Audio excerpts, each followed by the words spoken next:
realmente seríssimo na educação. Sem dúvida. Mas eu vou acrescentar mais uma coisa aqui para a discussão, que é o lance da felicidade, né? Eu vejo uma preocupação excessiva nos pais em quererem que os filhos sejam felizes, colocando esse peso em cima dos ombros deles, como se fosse um lugar que você chega e fica. E a molecada descobre que a felicidade não é um lugar onde você chega, entendeu? Então, essa busca da felicidade, a busca do prazer, da dopamina, que as redes sociais elas dão pra você toda hora, né? Você é premiado toda hora. Isso tá bugando a cabeça do pessoal, não é? A Rê sabe bastante de neuromarketing. Eu sou uma como é que é? Eu estudo neurociência romântica. Nossa! Neurociência romântica. Eu aprendi esse conceito. Eu conheci a pessoa, o que tu faz? Ele disse, eu sou astrônomo romântico. Eu, poxa, que legal. Nossa. O que faz um astrônomo romântico? Estuda astronomia por amor. Tá. Então eu sou uma neurocientista romântica. De veículo de movimentação vertical, ascensorista. É tipo isso.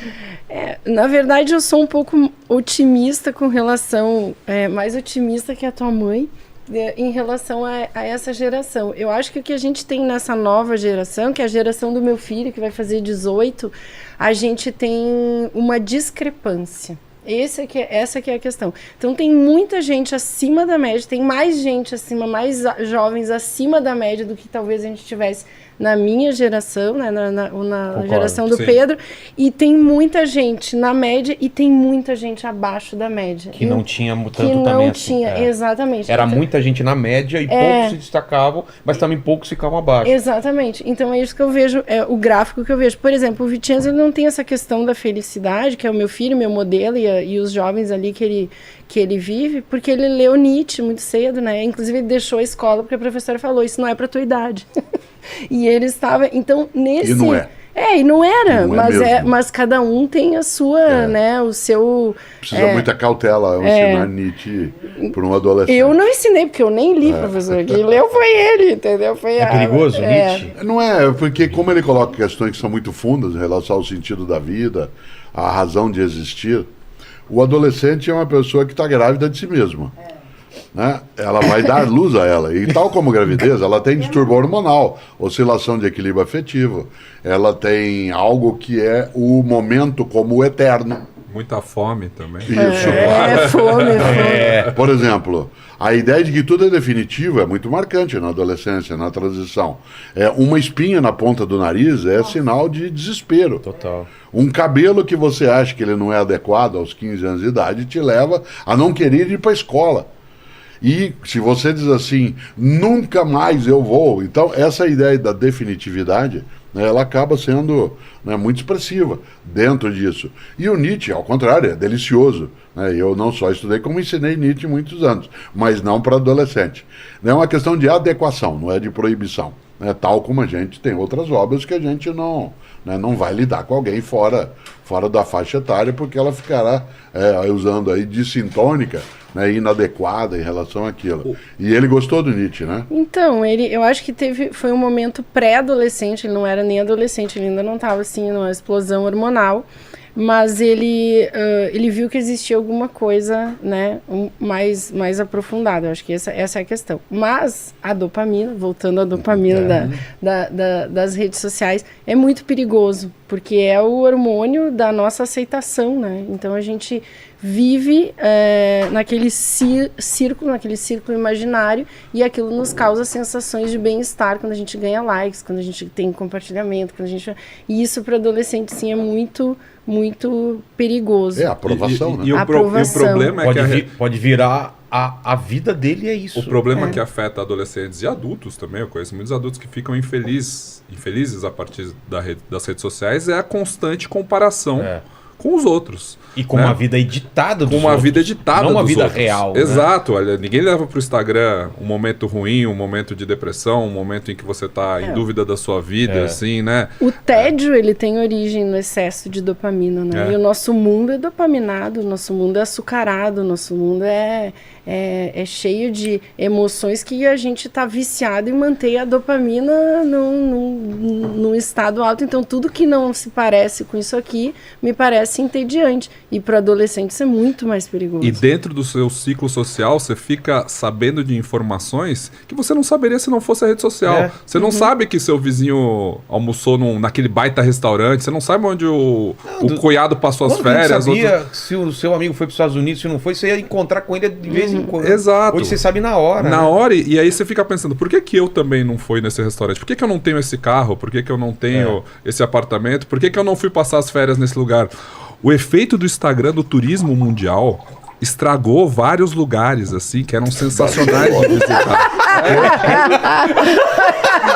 É verdade. Porque agora você não quer... Porque agora você não consegue tirar uma foto do lugar, porque tem uma fila de milhares produzindo para a rede social. Eu estava... Não é ir no lugar. Imagina a Torre Eiffel hoje em dia, não né? é mais, agora. Não é mais ir fui no à lugar, cidade é do mostrar Porto. que você foi. Eu estava na cidade do Porto agora em maio, Pedro também, né? Fui fazer umas conferências, etc. E existe uma livraria na cidade do Porto que para mim tem um significado muito forte, que é a livraria Lelo. Os irmãos Lelo, eles publicaram dicionários, e o primeiro dicionário que eu ganhei da vida, dos meus pais, que eu tenho comigo até hoje, são 3 volumes pequenininhos do dicionário Lelo. Estando eu na cidade do Porto, eu queria visitar, né, a livraria Lelo. Havia uma fila de espera de 2h30 para visitar por conta do Harry Potter. Eu tentei, lá, eu desisti. Não mais. Você paga 5 euros para entrar e não pode parar dentro da livraria. Que para quem escreve livro, como é o nosso caso, é algo... Você tem que passar pelo lugar. Esse se tornou o principal negócio deles, mas eles não são tolos. A pessoa que comprar algum livro tem o dinheiro abatido. Mas o lugar se tornou um point. Você não pode não ir à cidade do Porto. Se você tiver determinada idade, não pode não ir e não visitar aquele lugar. Então, essa glamorização, né, eu me lembro, você que morou na cidade de Barcelona, né, uma coisa é a Barcelona quando você morava lá, outra coisa é a Barcelona instagramada, né, que a gente tem hoje, que é muito mais, né, um outro movimento. E também, né, no Brasil. Agora, isso nos dá uma visão, às vezes, um pouco negativista, né, do que as coisas são. Existem outros lados, aquilo que a gente falava antes. Né? Tem várias coisas do mundo digital que permitiram que a gente crescesse, né, que fosse formar-se. Né? Houve uma amplificação das nossas capacidades que a escola teve que, e tem, né, de buscar atrás algumas coisas. Isso não tirou... Outro dia eu brincava isso com o Pedro, dizia, vocês, pais e mães mais jovens, vocês atuam hoje como se vocês fossem concierges dentro de casa. Você tem que, você trabalha de segunda a sexta de maneira insana, e sábado e domingo, em vez de repousar, você tem que cuidar do seu filho não ficar com tédio. Arrumar programa. Alguma vez eu quero na ver minha mulher fazendo Isso. uma programação que ele vai. Alguma vez na vida, meus pais perguntaram, você quer fazer alguma coisa? Nunca. É claro que não. Você vai. Mas mãe, E não, vai. e não é uma questão de autoritarismo. É porque a lógica era a seguinte, é você se organize nas suas coisas, aquilo que não é perigoso. Mas não tem o que fazer. Valer. Exato, né? Mas mãe, não tem nada para fazer. Invente. Tem uma louça aqui. Isso. Pra lavar, tem o terreno aí pra carpir. Essa atuação de concierge em que você tem que fazer uma programação, né, de final de semana para a criança ir em tal lugar, para ela ir no outro, porque senão ela fica o quê? Entediada. Esse debate a gente teve até, gente. Eu temos um podcast que chama A Grande Fúria do Mundo, né? Não. O meu também não, porque o meu era atleta desde os 6 anos. Então a nossa vida era correr de campeonato em campeonato, de cidade em cidade. Então a gente não tinha esse problema. A gente já era o concierge. A questão é que a gente teve essa discussão lá no A Grande Fúria do Mundo, que é o podcast que Tá a no gente tem YouTube? juntos. Tá. Tá no Então, YouTube. A Grande Fúria do Tá em Mundo. Spotify, todos os as locadores. plataformas. Por causa da música do Legião? É. Isso. Ah, cara, Explica Pais A e Grande Filhos. Fúria do Mundo, Muito Pais e bom. Filhos. Muito bom esse... Muito bom. E não é que fazendo do jeito que ele fez, ou que as gerações anteriores fizeram, criaram adultos funcionais perfeitos, assim, né? Os adultos de hoje em dia não são livres de problemas, sem traumas, sem... Essa sociedade que a gente vê hoje funcionando, não quer dizer que vocês fizeram um excelente trabalho Mas diferente do que a inventou o gente mundo faz. digital. Né? Todo mundo que inventou tá com 60, 70. Eu acho que em Ou alguma... seja, mais uma culpa aí pra vocês carregarem. Eu acho que essa geração, em algumas Vocês estão coisas... inventando inteligência artificial que vai liquidar a humanidade. Em algumas coisas eles são até melhores do que Então, eu também nós acho. fomos, Eu do que acho nós que assim, somos. o esforço que a gente faz hoje como pais, com muito mais informação que a gente tem também no mundo digital, né? Em parte é pra gente virar concierge dos nossos filhos naqueles momentos pra gente tentar criar um adulto que seja mais preparado de certa forma, assim. Ou seja, os seus pais, você não tinha a informação que eu tenho pra me criar, né? Seus pais muito menos. A gente faz o melhor que a gente pode nas condições que a gente tem, né? Talvez já tenha ouvido uma frase que é: faça o teu melhor nas condições que você tem, enquanto você não tem condições de fazer melhor ainda. Não sei quem é o autor, mas é um cara... Outro dia eu vi famoso aí. uma blogueira falar uma coisa que isso me preocupa, sabe? Me preocupa com relação à identidade das pessoas, está um pouco relacionada à comparação. Mas ela falou assim, ó, eu já não sei mais se eu vou no lugar porque eu quero ir ou porque eu quero postar. Nossa, E aí a gente fica pensando nisso, né? Ah, não, então eu vou decidir nesse lugar porque é mais instagramável. Eu vou comer isso aqui porque eu tenho que postar que eu tô comendo isso aqui. E isso rola, gente. Mas isso vai pro Rola relacionamento É, também, né? com certeza, vai pra tudo. Por isso que a Será que comida é bom eu ficar japonesa, com- ela teve uma elevação no consumo, porque é uma Pode comida que ser, você come ela fria. é linda. É bonito, né? Fica demorando. Claro, E é super instagramável, né? muito. Eu- Que é colorida. Eu fiz o caminho de Santiago de Compostela, Pô, o eu tenho caminho sonho de português fazer agora. Fez agora. Fiz agora. Fez o completo? Não, fiz Não. o de Portugal, saindo do Porto, que é onde meu pai tinha uma palestra, eu faço a abertura da palestra e eu saí andando. Tem uma rota que é o caminho português da costa, né? Sim.